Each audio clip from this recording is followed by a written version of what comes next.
Sundays to pick to talk about 4 ways to destroy your marriage. Valentine's Day. I don't think I've ever done this. I want my Valentine to stand. Some of you have never met my wife, Linda. And so this is my wife. You look good. Just want you to know that. So. You know, we're coming off Nehemiah 4, chapter 14, or chapter 4, verse 14. See what she does to me? After I looked things over, I stood up and said to the nobles, the officials, and the rest of the people, don't be afraid of them. Remember the Lord. Talking about the enemy. Don't be afraid of the enemy, who is great and awesome. And here's where we're focusing. Fight for your families. Fight for your sons. Fight for your daughters. Fight for your wives. And fight for your homes. Last week we talked about how important it was to be one. Oneness is critical for a happy, healthy relationship. Amos 3:3, can two walk together unless they are agreed? No, they cannot. And oneness is the completeness of the marriage relationship. You know, if you stay two, and your marriage will always struggle. You know, in Matthew chapter 12, it says, a house divided against itself cannot stand. So marriage is really a tough institution to become involved in because, listen to me, the love that brings you together will not keep you together. The love that brings you together cannot and will not keep you together. You know, it's an infatuation, it's a planted seed, but it takes maintenance, it has to grow, and you have to live in what you build. You have to eat the garden from the garden which you plant. And I'm sure everyone that is married here today is a happily married person. If you're married, would you just smile right now around your spouse and around people so they can just see how happy you are to be married? If you're engaged, you don't count. You don't have a clue anyway. So, Then in Mark chapter 10, verse 6, but God made them male and female from the beginning of creation. And this explains why a man leaves his father and mother and is joined to his wife. And the two are united unto one, since they are no longer two. So once you become united in marriage, you are no longer two. You are to become one. And let no one split apart what God has joined together. So two people from two entirely different backgrounds fall in love, get married, and live happily ever after. One from a dominant mother home, the dominant female. One from the dominant male home, the dominant male. Some from a home that has no leadership whatsoever, none. Some come from a home of screamers, and the loudest screamer wins. A lot of emotion, a lot of drama. And one comes from a home that's kind of quiet, more laid back, not a lot of show of anything other than they usually shut down when something's not right and they kind of go inward. One comes from a huggy kissy home. That's the home I came from. You know, I could be going to the store. Mom says she's going to miss me, hug me, kiss me, and I say, I'll be back in 10 minutes. Don't worry, I'm coming back. But I was raised around a lot of affection. And then some are raised in a home that has zero affection. They never saw mom and dad hug. They never saw mom and dad kiss. They had never had anybody just to kind of hug them a lot and kiss them a lot. And they get married. What were they thinking? And now they're supposed to become one with all these ideologies of what a home is supposed to be like, who's supposed to be the leader of the home, and you get all this confusion, and now you've got this conflict that's taken place. But here's, God created opposites to attract, because a lot of you couldn't live with someone that's just like you. And so opposites attract, and you each have different skills. You each have different abilities that you can contribute to a healthy relationship. And it does require a lot of adjustments. In fact, you should be able to adjust for a lifetime if you want your relationship to stay healthy. But God wants your union to be healthy, and He wants your union to be fun. God never said, let us create male and female so they can be miserable the rest of their lives. But just in case you want a divorce, on this Valentine's Day, 2016, I am here to help you achieve that goal. So I want to share 4 ways with you to destroy your marriage, all right? Number 1, be a selfish person. The key is be self-centered. It's all about you. If you're not happy, whether you're mama or daddy, no one's happy. And I want to tell you four areas that you need to be really selfish in. Be selfish emotionally. Do not have quiet times, sharing soft tones of voice together. Don't do that. Don't just be edgy is what you want. Just be edgy in everything that you say and everything that you do. And if she upsets you or he upsets you, shut them out. Give them the quiet treatment. Punish them. Don't talk to them. Teach them a lesson. And whatever you do, you got to be selfish emotionally. Don't sit and watch Hallmark love movies on TV. My wife has drugged me right into that, and she's been more huggy than we've ever been in our marriage, and it's just, it's too mushy, all right? Secondly, be selfish with your time. This is a real killer. Have time for your friends. Have time for your hobbies. Have time for your job, the sports that you play, the things that you do, but do not have time for your spouse. I mean, starve the relationships. Don't have enjoyable moments. And whatever you do, don't date. You don't want to date because enjoyable things can happen on a date, and you can have too much fun when you're out on a date with someone. And if it's fun, it's not nothing that's going to destroy your relationship. You got to understand, if you starve that emotion, whatever is starved, eventually is going to die. I mean, after all, you deserve a break and to get away because you're a stressed person. But whatever they want, just remember, you don't have time. So you're going to be a place where you are selfish emotionally, and you're going to be selfish with your time. Hold back from those areas. Also, you need to be selfish physically. We know that physical relationship is only for having children. That's got to be in the Bible somewhere, surely. And so what you want to do is build frustration in your relationship. Just let the frustration build and build and build. And whatever you do, don't take a bath and put on cologne or perfume and then go to bed. Don't do that, because smelling awesome is not good for a relationship that you're trying to destroy. It will only encourage intimacy, and you don't want to do that. It could keep you married for the rest of your life. Don't do that. What you want to do is defraud your spouse and keep the lights out and stay under the covers. Just protect yourself. I mean, you're tired. You have a headache. A full day tomorrow, so it's okay. It's okay. And then be selfish with your money. You can't afford. Have you seen the price of a Big Mac these days? You can't afford to go out on a date and have fun. But men, don't forget your hobbies, all right? Because it's important, gentlemen, that because the only reason you buy those lures is so you can bring fish home for the family. And so get those good lures, those good rods, spinning reels, and the only reason you've got that little thing that helps you get up in a tree and shoot little Bambis everywhere is because you want to bring them home to feed the family. That's what you do. You kill animals and bring them home and you feed the family. But if your wife needs to buy something, whatnot, there's one thing you got to always remember. We can't afford it. So ladies, if from your perspective, if you want to help, destroy this thing, just go shopping and always say, charge it, charge it, charge it, charge it, and that'll help things on the money side. Number two, if you want to destroy your relationship, be critical. Put your spouse down. Rob them of their self-esteem, especially publicly. I mean, that's the big one. If you really want to hurt your spouse, say something about them in the public arena and tear them down publicly. Things like, that is so stupid, or that's the dumbest thing I've ever heard. And let people hear you say that. And so don't let them feel intelligent, because putting them down is something that's really powerful. And in fact, what we understand, the word says there's power in the tongue, so be as negative as you can. The more negative you are, the more harm you'll do, and the more opportunity you'll have of being divorced someday. And don't ever give a compliment. True story. It's been some years ago. Some of you have heard this, but there was a young couple that I had married. They hadn't been married too long, and we was at a pizza place. And I was over getting some napkins. We weren't together. They were there with other young couples.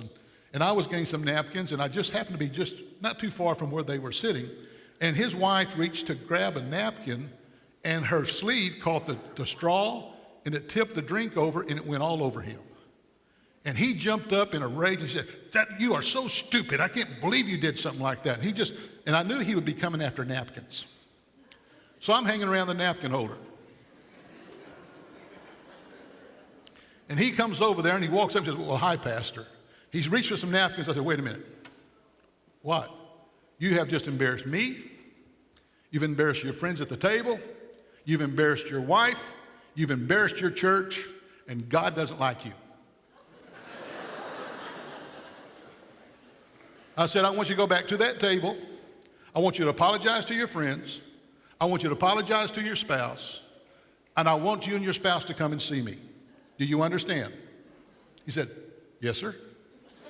So I watched him go back. He apologized, and they came to see me, and I tried to help them understand that's not the way you treat somebody. I said, "How long do you want to stay married? You've been married almost a year now. You want to make it 2 or not? If you don't, just keep putting your spouse down publicly, and it'll just tear it all up. I promise you. I've watched it happen for years as a pastor." The third thing you need to do to destroy your marriage, you need to be stubborn. Now, some of you probably know somebody in another state that's stubborn, but refuse to meet your spouse's need no matter what. Don't ever apologize. Don't ever say, "I'm sorry," no matter how guilty you are. I was counseling a couple one time, and we were talking about that. They've been married over 25 years, and she said, "He has never said I'm sorry." And I looked at him and said, "Really?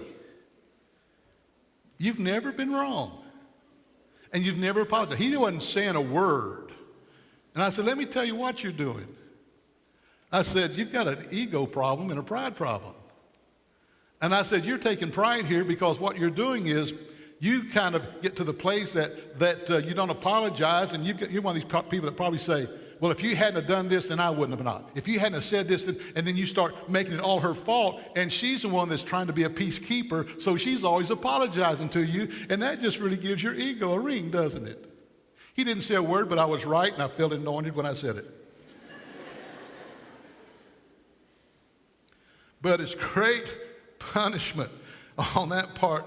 Get your way. Just be the number one turkey that anyone ever married, and you'll be on your way. Fourthly, be deaf and blind to the frustrations and hurts of your spouse. Don't you dare care how they feel. I mean, after all, it's silly they feel that way. Baby, baby, baby. Grow up. Give them slap therapy. What you don't want to do is ever give empathy. Don't give sympathy. And don't act like you have understanding. That is too healthy for a relationship. You're trying to destroy it, not salvage it. So just let them feel like they're the biggest baby, and don't let them feel like you even care or want to understand. So, men, let me help you here with 2 scriptures. Here's 2 scriptures I don't want you to pay any attention to help you destroy your marriage. Number 1, husband, love your wives, just as Christ also loved the church and gave himself for it. Colossians 3:19, husbands, love your wives and do not be bitter toward them. Don't pay any attention, men, to those verses. I'm not sure they're anointed. Just pay no attention to them. And ladies, here's a couple that I don't want you to pay any attention to, please. It says this: wives, submit yourselves to your own husbands as to the Lord. Colossians 3:18, wives, submit to your husbands as is fitting for those who belong to the Lord. But can I just give you a little bit of insight here? I've sat with couples at times, and the man, he gets to that part, he always wants to claim his rights. Well, the word says my wife is to be submissive to me. And here's what I try to help a man understand. How can a wife submit to someone who's not submissive to the Lord? Because a woman can only be submissive to that which God created for her to be submissive to. And so if a man is not submissive to the Lord and treating his wife like Christ loved the church, who gave himself for it, then the woman has nowhere to submit. So you can claim your rights, wife, submit to me, but if you're out of line, you don't have any right for a submitted wife. That submission starts with the place where you are submitted to God, and it's just a straight shoot down from the Father to you and to your wife. And so there's that place where you are submissive to God. You're loving your wife like Christ loved the church, and she submit to that kind of leadership and love that you have for her. But just in case you don't want to destroy your marriage, I'm going to give you 4 ways to not destroy your marriage. But first of all, let me give you some things to not say, men, all right? I want to help you here. Men, never say this. That's not the way my mother did it. I told my wife that one time when she was ironing my shirt. I've been ironing them for 40 years. True story. Don't ever look at your wife and say, that's woman's work. Don't ever forget any significant day, birthday, anniversary, or Valentine's Day. Don't tell your wife that something looks tight on her.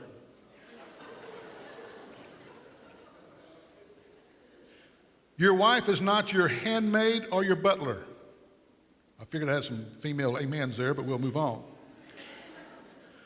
Don't ever notice another woman's outfit and say, boy, doesn't that look nice on her?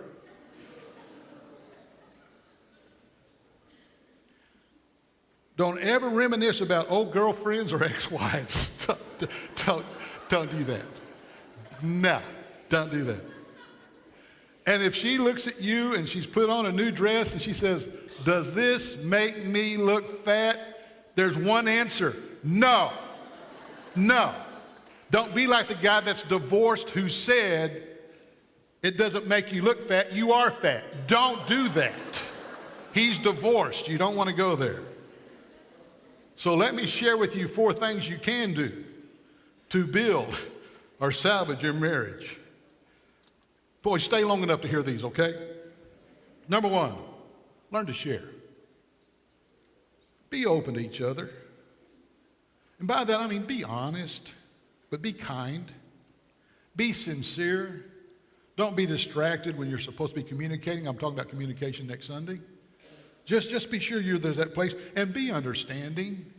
But men, can I tell you this? You're not going to understand your wife all the time. It's like that book somebody gave me that says, everything I understand about women. I opened up and every page was blank. True story, every page is blank. You're not going to understand sometimes. And so if you try to understand, I'll never forget, I came home one time and this was when the kids were small, and Linda, I could tell she had been crying and whatnot. And the first thing I had to do was not make it about me, because ego goes, well, what have I done wrong now? You know, don't go there. This may not be about you. And so I noticed, she was kind of tender and been crying. I just got the kids, put them in the car. We went to Brahms, stayed gone about half an hour, 45 minutes, came back, walked in. Linda walks over and says, thank you. And I said, you're welcome. For what? I have no idea. All right? But be understanding. Have time together. Because time together is so major, it creates oneness. If you're never together and you're always two going 2 different directions, how can there be a oneness? So there has to be times, if you're going to have a healthy relationship, you've got to share that time together and be there together and have a date night. And can I encourage this? Have a date night with no kids with you. How can you babysit and be affectionate at the same time? So there's a place where somebody watches the kids and you go out to a movie and buy popcorn or go someplace fun to do and a place to enjoy yourself and have a good time, because that builds that time together and it lets a time of romance and tenderness and softness be shared. Secondly, build each other up. Listen to me, I'm really straight on this. Self-esteem should come from your spouse more than it comes from somebody at work or the opposite sex of one of your friends. It needs to come from you. When Linda decided to go to college, the kids were small and she went to school. I never forget, she came home one day and she was talking about, she said, you're not going to believe this. She said, I have my wedding rings on. And this young guy came up to me and hit on me at college. Now, did I go get my gun and go look for him? No. You know what? You know what I said? He got good taste. You know why? Because no one's ever told her how beautiful she is more than I have. I've planted a lot of seed in building her self-esteem and making her. See, she never got that from a dad. Her dad, she never got any feel good from a father when growing up, but when I tried to make up for that old dude, I poured into her and made her feel good about herself. But you know what? I kind of like compliments myself. I mean, I used to be a hunk. Now I'm a chunk. Okay? But I still need her. In fact, it happened this morning. We exchanged our Valentine's Day cards, and she looked at what I had on. She says, "That's my favorite. You look good." Yeah, dude. I don't care what you say. I look good, all right? I need that once in a while. You know, I'm not the 178-pound athlete she married. And so I'm just glad as we kind of walk this journey together, we can still find those places of beauty in one another and something we love in one another that we can compliment each other. And I love when she says, "Jim, you're a great dad." I love that. Or, man, you know, this morning on her note, it says, "I would marry you all over again." I really like that. And just build each other up, because listen to me, love is not a reward. If you let love be a reward, you're not loving people, you're paying them off. You give love for good behavior, that's not love. Love doesn't do that. Love is a gift. And so when you love somebody, you give them that gift of love and share that love with them. It's something positive. And discover affection. I've had people tell me that I'm just not the romantic type. That's not a good enough excuse. You got to learn, Bubba. Because you've got to have that place of affection. And I tried to help a couple one time because this guy was really awkward on affection. He was never raised with any, never around any. And so I actually took them under my wing and I said, "Now your husband's going to start being affectionate, but he doesn't know how yet, so he's going to be clumsy and it's going to be awkward, but he's sincere." Then I gave him a list of something to do every day for 2 weeks. And 2 weeks later, they came back and saw me and they said, "How's it going?" She said, "Well, you're right, it's awkward."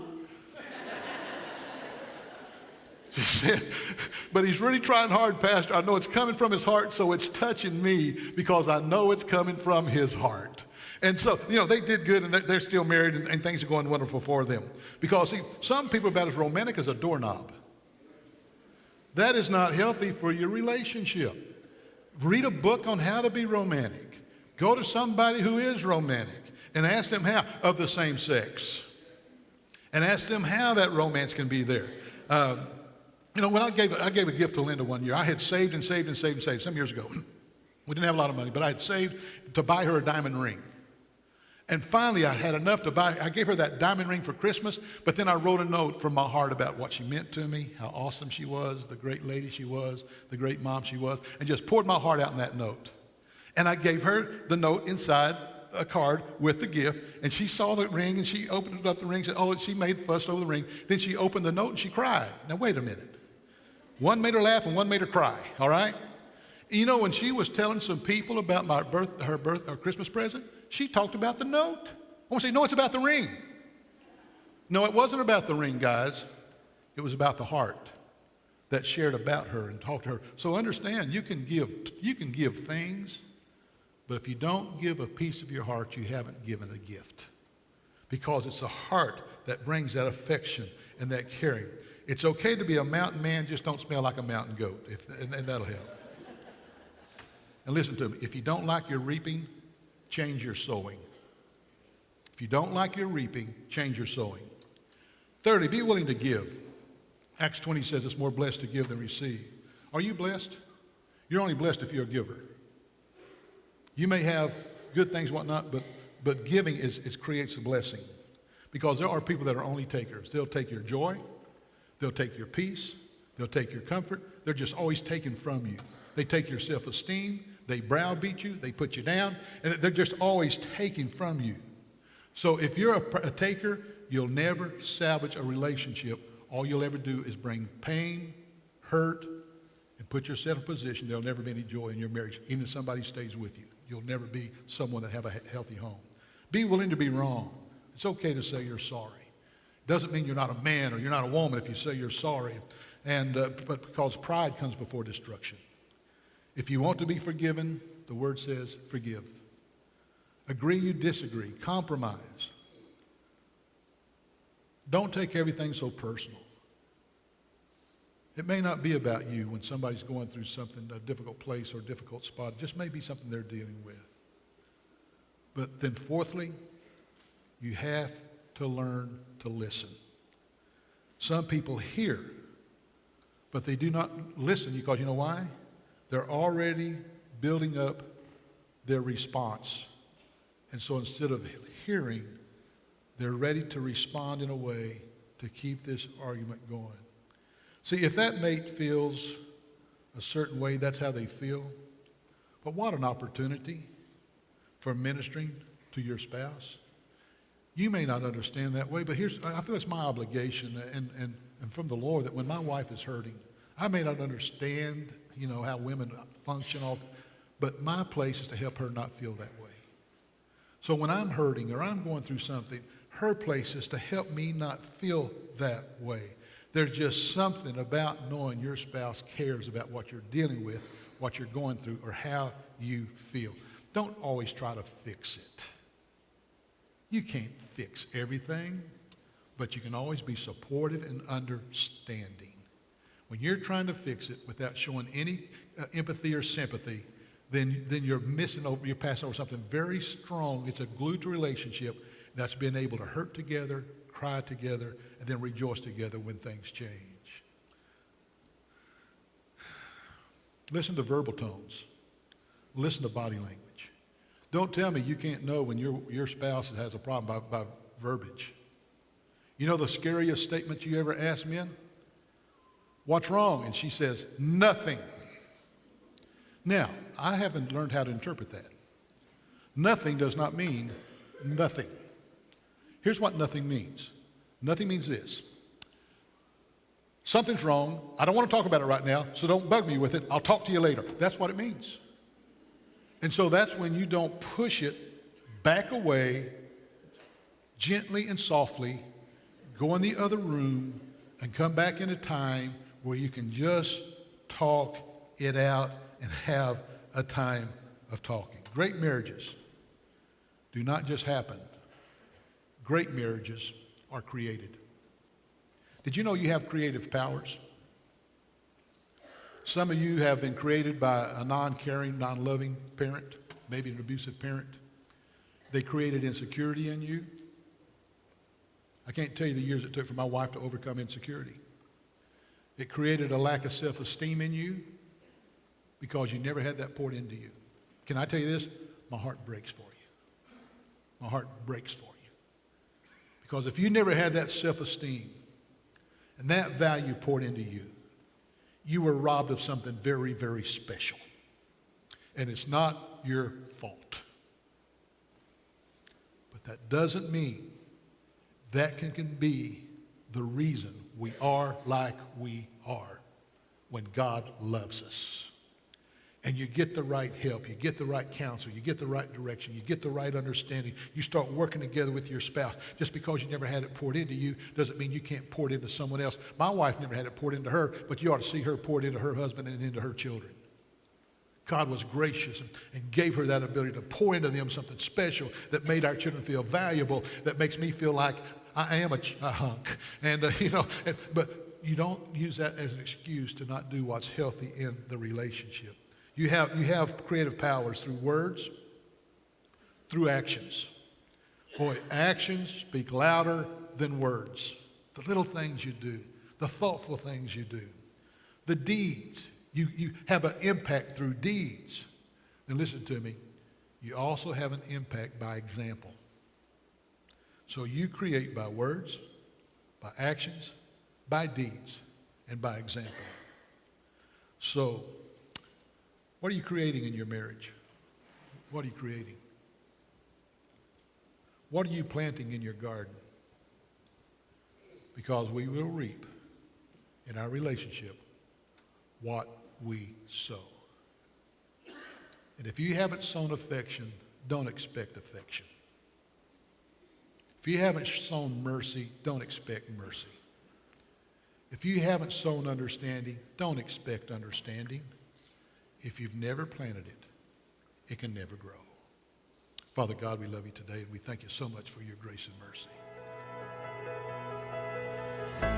Thanks for checking out our sermon today. Our hope is that God has spoken to you through this message and that you'll draw closer to Him on your journey. The Bridge is located in Mustang, Oklahoma, and we're one church family with 3 different worship experiences. And our mission is simple. We want to help you get to the other side. For more information on The Bridge, just visit www.thebridgeag.org.